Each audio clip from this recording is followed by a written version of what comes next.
Brian and Kenzie in the morning.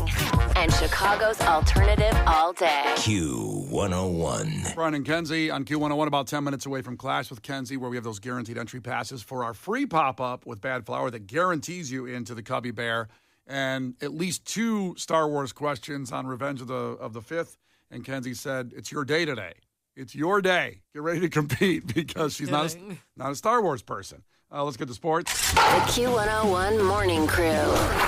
Sports. Well, before we get to yesterday's Cubs game, let's start with Saturday and Pete Crow Armstrong. We'll start with the positive. Hit his 9th home run of the year on Saturday with a 3-run blast in the top of the 4th to make it 4-1. The Cubs will go on to win 6-2.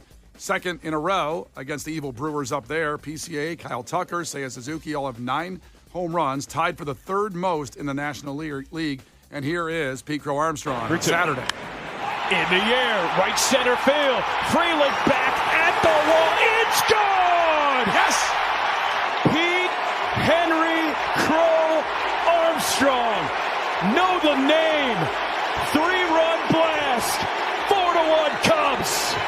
When I heard that call, why are you adding another name to him? Pete Henry Crow Armstrong. Pete Crow Armstrong is enough. That's 3. It's a good, strong, it took some time to get used to that. Don't add Henry in there. Henry's a weird middle name. I was just going to say, I did not know that was his middle name. Yeah. I thought Crow was his middle name. No, it's not. So his last name is Crow Armstrong. Yeah, We talked about this. It's a hyphen from his parents. Yeah. And there's a rumor that his parents are Sheryl Crow and Lance Armstrong, and that he's the bastard child of that weird relationship. That is weird. Instead, they're like well-known actors. Yeah.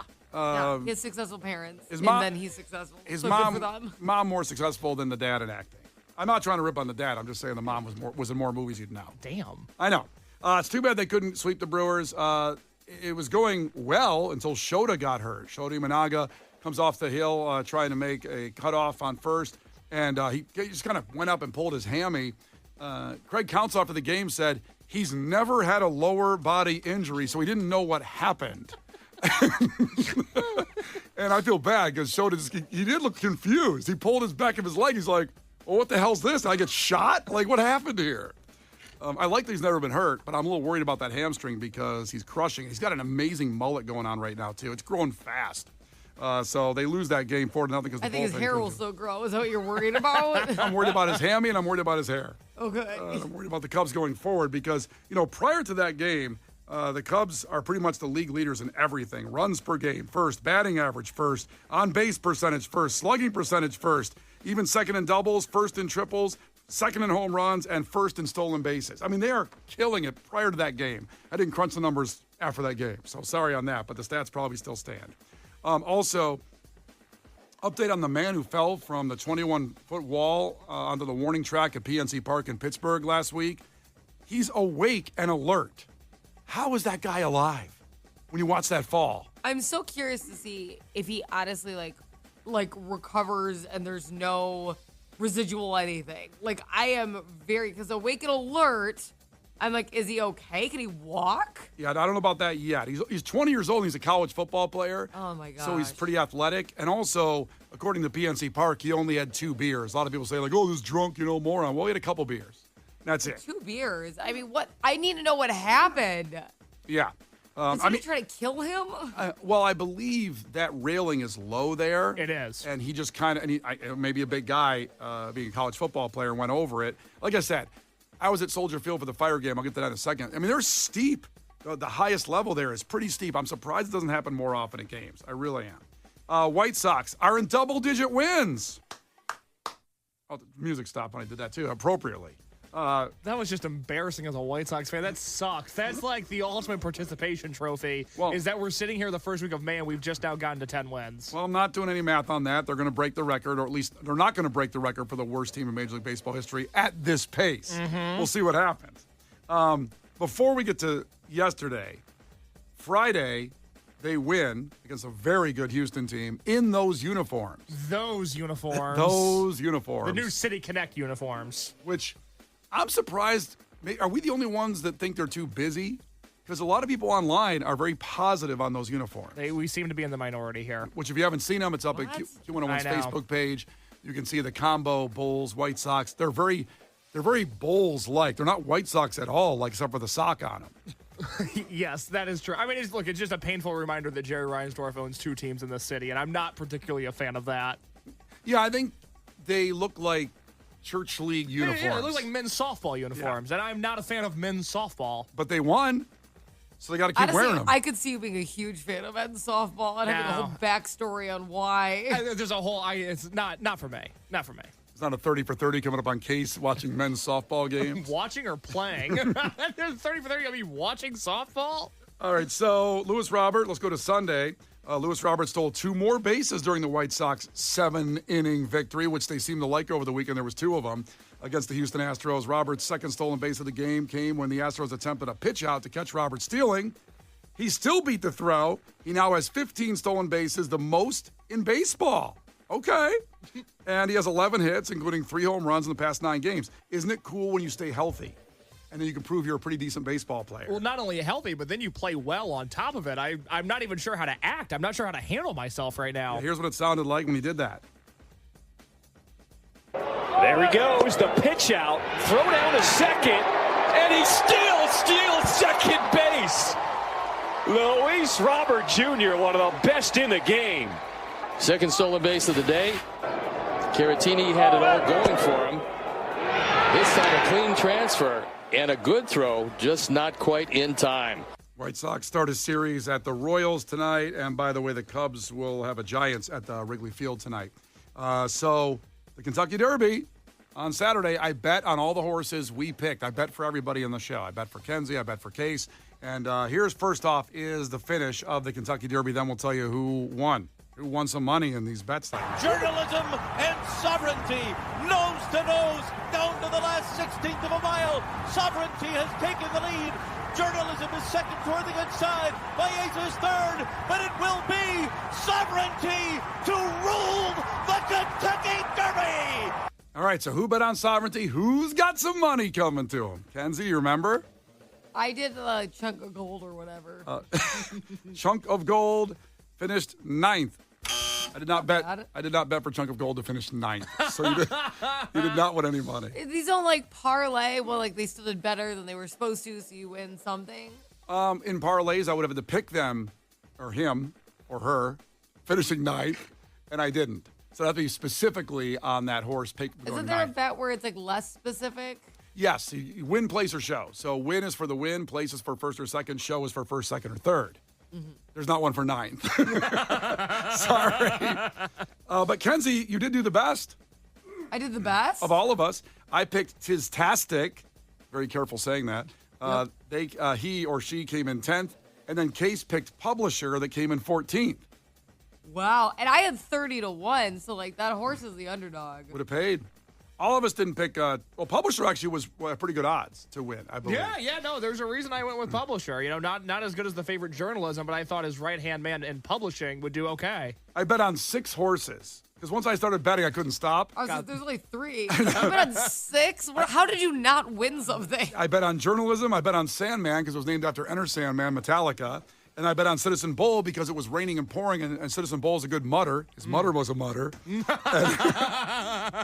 All 6 horses lost. They only picked to win. Sovereignty won. So no money for anybody. I'm out $30. I bet $5 bets on everybody. Jesus. Yeah. Call the helpline. 6 horses. 6 horses. Yep. Rent's not coming this month. Too easy. Sorry, boss. Bob checked in from Palatine, really wants those guaranteed entry passes for Bad Flower and to beat Kenzie in trivia because he knows there are a couple Star Wars questions. He says he's a Star Wars nerd. Listen, understand in Palatine, because it's very similar to Palpatine, we understand these Star Wars fans in Palatine. Okay, 3 minutes away, we'll get you on the phones after Green Day.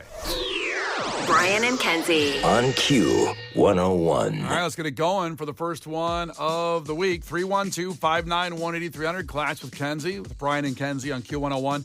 Call now. We have the Q101 pop-up with Bad Flower coming up at the end of the month, Thursday, May 29th.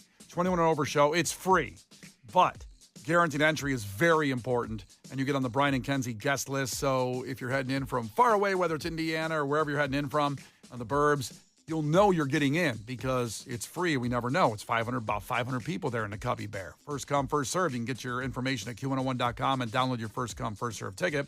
And Brian Phillips will be broadcasting live that day with guaranteed entry passes, but we have some right now. if you beat Kenzie in trivia. Sponsored by the Cubby Bear and Boost Mobile. 312-591-8300. Call right now. Compete against Kenzie. Couple Star Wars questions in there. She doesn't know Star Wars. She's never seen it. So call now to compete. And if you win, guaranteed entry to our Q101 pop-up with Bad Flower is yours.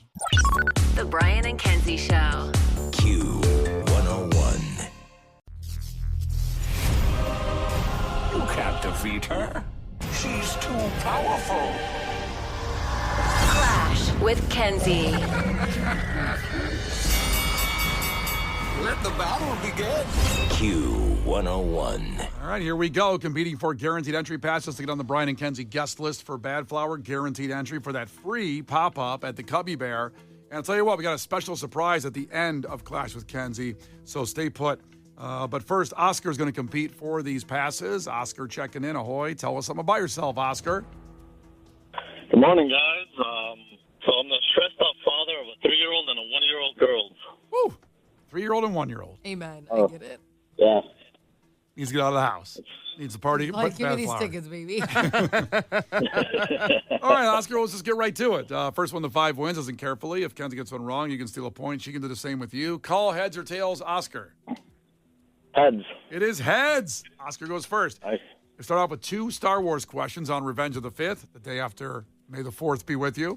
And let's start with this one. Are you a Star Wars fan first, Oscar? Are you?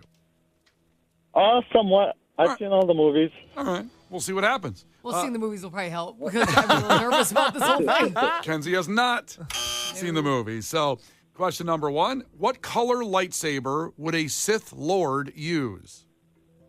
Red. Red is right. You know why, Kenzie? Because they're bad. Yes. You could have guessed that one because the next one's probably a little tougher. Okay. The next Star Wars question. Who became Darth Vader after burning alive on the planet of Mustafar? So who became, looking for a name of a person that became Darth Vader? Anybody come to mind? Anybody at all? Is it me? Oh, is it me? Oh, yeah, it's you, Kenzie. Oh my God, I thought it was him. I was Yeah. thinking, isn't it Anakin Skywalker? Oh, my God. Oh. I know. That's terrible. That you just because you've heard that name before, you've heard Anakin. Me and Case probably talking about Well, Anakin. a bunch of people were fangirling and like wanting to like hook up with him a few weeks ago when the movie was in theaters and he was waving his little sword around and Yeah. like everyone's like, oh my God, he's so hot. And like and then I saw a bunch of posters of him with Natalie Portman, like when you lose a baddie and then you become evil. And like so I saw all this stuff and I'm like, oh, okay, so that must be Darth Vader. So based on memes, she got that one right.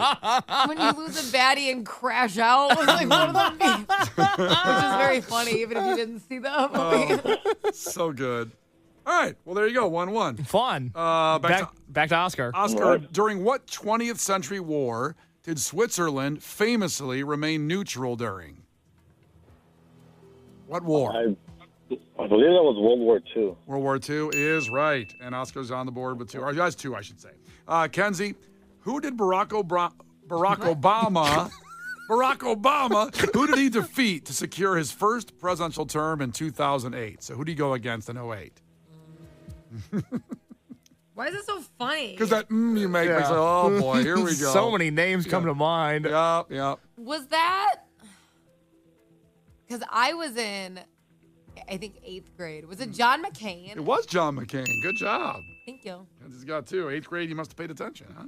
Way to talk about it. It's a whole thing. They made us like pick. We'd wear stickers. They don't make you pick anymore. No, that's changed. Yeah, in school it's not. I feel like you'd get more trouble. I would say the classroom was like 50, but nobody knew anything. I think they were just picking names in 8th grade. And now you'd probably be like, you son of a bitch in like 8th grade. You hate people. Yeah, it was kind of fun back then, right? You could actually have a fun You just political talk conversation. about it. You'd be like, that's who my parents are voting for. And nobody got mad. Yeah. Well, don't blame the children for that. It's not their fault that went away. Well, listen. ODB is for the children. That's right. That's right. The president is, we'll see. 2-2 is back to Oscar. Oscar, in what novel would you find a character named Boo Radley? Boo Radley. What novel? Boo Radley. I've never heard of that. I guess a book then. Any book. Charlotte's Web. Charlotte's Web is not right, but at least you guessed. That's all I care about is guessing. Good book. Good. I didn't read the book Charlotte's Web, but I watched the movie, the animated movie. Okay. Kenzie, do you know the answer? To Kill a Mockingbird. To Kill a Mockingbird is right. Boo Radley. Boo. There was this one like super pale guy at our school that I used to call Boo Radley. And Kenzie was the bully apparently there. It was all in good fun. Sure, I bet he thought it was hilarious. Everybody loved it. Yeah. Back to Kenzie. That's right, 3-2. She can go up 2 right here. Kenzie, who wrote the books such as The Shining, The Stand, and Misery? Who wrote those books? Stephen King. Stephen King. Kenzie, big horror movie fan. I know that we're just going in order here, but that wasn't fair to you on that one because Kenzie knows all that stuff. Back to Oscar. That's right, 4-2. Oscar, fish food and Tonight Dough, the Tonight Dough, are ice cream flavors from which brand? So what ice cream? Fish food and the Tonight Dough. What ice cream flavors? Which brand of ice cream does that? The only one that I can think of, Ben & Jerry's. Ben & Jerry's is right. Good job. Oh, really? Yeah. Oh. You should try. And fish food. Not a big ice cream fan, but all right. It's like the band Fish. It's the best ice cream ever created. Fish food and Ben & Jerry's. That one is the best ever. That's good stuff. Back to Kenzie for the win now. That's right, 4-3. Oh, boy. And I'm going in order of the questions here. I think she's going to know this one. What is the name of the crustless Smucker's branded sandwiches? Uncrustables? Uncrustables is right. Yeah, there you go. There's the win. Oh, man. Good game, good game. Yeah, you know what, though? It's Monday, easing in. It's been gloomy as hell for days. We're going to give you the tickets anyway, okay? Oh, thank you, guys.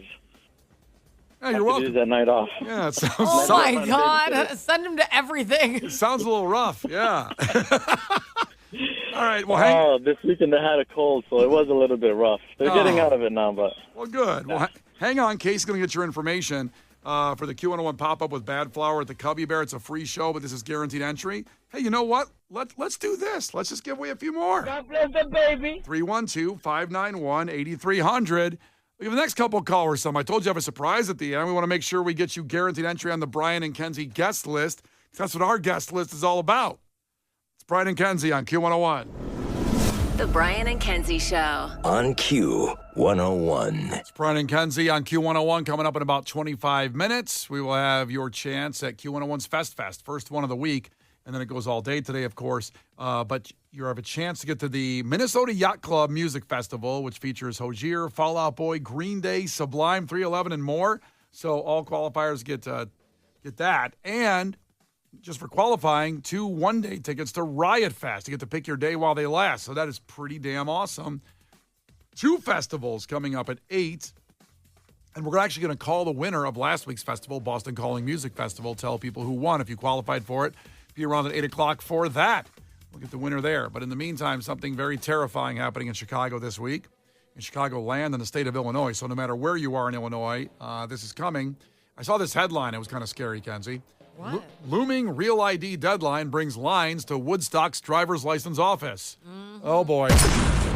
I've been put this in my prep for like months, and nobody listened. Kenzie is very serious about the Real ID and trying to let people know that you had to get it and get it done because the deadline is this Wednesday to get one in Illinois. So starting May 7th, travelers will need to have an official Real ID to fly. And they're saying if you don't have that Real ID, you better prepare for 3 hours at the airport. What about if you have a passport? Now, I believe you have a passport, that covers it. Thank God, because I just lost my license. I have to fly in like 2 weeks. Oh, no. I have a Real ID. I have a picture of it. But we had to fill out this paperwork for work, which needed our license number. And I did it, and I set my ID down, and I can't effing find it now. Where were you? What room? I was either in the kitchen. I'm like, where did I do it? Because I started to do it and wasn't able to finish. So it happened in more than one spot. I was in the kitchen, or we have a little recording room where we do like our podcasts and stuff like that. I was in one of those 2 spots. Check the toaster. I know. I need to flip all the couch pillows up and stuff because my baby probably ran away with it. I keep finding him with stuff of mine, so he probably shoved it somewhere. My ID ended up in a toaster once. Check the toaster. Check it there. Absolutely. So, yeah, you can check, by the way, if you have a Real ID or not by just looking up in your license in the right corner. There's a star. In the upper right corner is a star. So I have one. I panicked for a second. Woo! Whew. Already got one. When I got my license redid like 2 years ago, I got a real ID. Yeah. So I've had mine for years, too, because my license had just expired, so I was able to get one. Yeah. But if you're about to go get your real ID, look up what you need, because you need like 800 forms of proof that you are who you are. Like, you need Social Security, passport, old ID, mail with your name on it. Like, it's unbelievable. What other 795 things do you need to prove your identity? It's unbelievable. Pictures back to date, unbelievable. It's the problem, which I had last time, is that they asked me for all this stuff, like a letter going to your house from like ComEd. I'm like, well, I do it on the app, so I have no letter. I have no letters coming to my house proving that I live there. Yeah, no, I struggled with that too, because you can't just have any piece of mail, because I found that out because I brought a few, but like one of them was just like whatever. I was like a letter with my name on it, was spam mail, and they go, that doesn't count. It has to be an official bill. And I'm like, well, I don't get any official bills, so I just brought a piece of mail, and they're like, it was Publishers Clearinghouse that you won like $10 million. They're like, this is from Sears. It doesn't count. I'm like, okay, fine, whatever. Case, do you have a real ID, Case? I'm grandfathered in. I'm such a young man that my first ID was a real ID. Oh, God, privileged, right? Well, things have worked out nice for me. There's nothing wrong with that. You're 26. They didn't have real IDs 10 years ago. Yeah, we just got them like 4 years ago. No, they've been around longer than that. You guys are wrong. I don't think so. Hold on, well, let's look up the origin story of the real ID. Oh, God. But does that mean the other ones were fake IDs? Like, I don't even get, why is this one real? That's a why great was my question. ID before not valid? Honestly, that's a great question. I don't know what was different about getting this ID, because what you just said about all that stuff to prove where you live, I feel like I've done that for every ID, so I don't know why this one was harder, but I got the star in the upper right corner, so I'm good. And I don't know why, but a few people in front of me 2 years ago, I don't know if they got flagged, didn't have enough stuff, but then they had to retake their driver's test, getting the real ID, and I was like, that sucks. Can you imagine trying to parallel park all of a sudden? It's like Game 7 of the NBA Finals. I'd be sweating so bad. I can do it, I would fail a driver's test without question right now. I want nothing to do with that. God. I remember backing at a 90-degree angle for what? I remember having to show the guy on the app my ComEd bill. Mm-hmm. And like my photo album opened up, and he saw stuff I didn't want him to see. Oh my God. And I'm like, he's like, fine, you're good. Just go. I'm sure that's your ComEd bill. Just go. I'm not telling you what was on the pictures. I'm just saying. Also, I don't want to start a whole thing, but they began issuing real IDs in 2014, so I've had one. Oh, then I could have gotten one a long time ago too. Yeah. Well, nobody ever asked me. They're like, do you want this BS ID or do you want a real ID? Nobody said that to me when I went and got a license. Kenzie, to be fair, Scott checked in. Indiana made the real ID for over 10 years. I'm not sure Illinois had it that long. Oh. Okay. So in cases from Fishers, Indiana, or wherever he's from down there. Yeah. They just want heavier background checks on him immediately. You know what? It's funny you say that. When I got my first driver's license, they made me retake my photo because the first photo that was there, and I'm not kidding when I say this, the lady said, quote, "You look too scary. We're going to do this again." Yeah. And I've been a security threat ever since. Well, clearly. I was so mad because my last license, I had such a fantastic picture. Like it was the best picture I'd ever taken. And then I lost that ID and immediately had to get a new one. And it sucked so bad because I was like, I only got this great picture for like 3 weeks. I was so sad. And I won't delete. I always have a picture of my ID just in case, in my phone, like for times right now because I've lost my ID again. And I refuse to delete that picture of my driver's license. I have the really good one. I just want to keep it. I just looked at my picture. I look pretty good in my driver's license right now. I have a good picture. I scored pretty good. Well, Let me see it. Yeah, it's from a while ago, right? See it? From a while ago, like 2012. No, I got my license in. Let me see it. Oh, just a year ago. There you go. See it there? Look pretty good. You're like so happy. Wow. It's a lot. Yeah. My license photo is pre-mustache. Oh. Is it? Oh my God, hold yours up. Yeah, it's like a different. I'm a different guy. Why is your photo black and white? I know. He looks like Lee Harvey Oswald. Why is it black and white? Brian and Kenzie in the morning. And Chicago's alternative all day. Q101.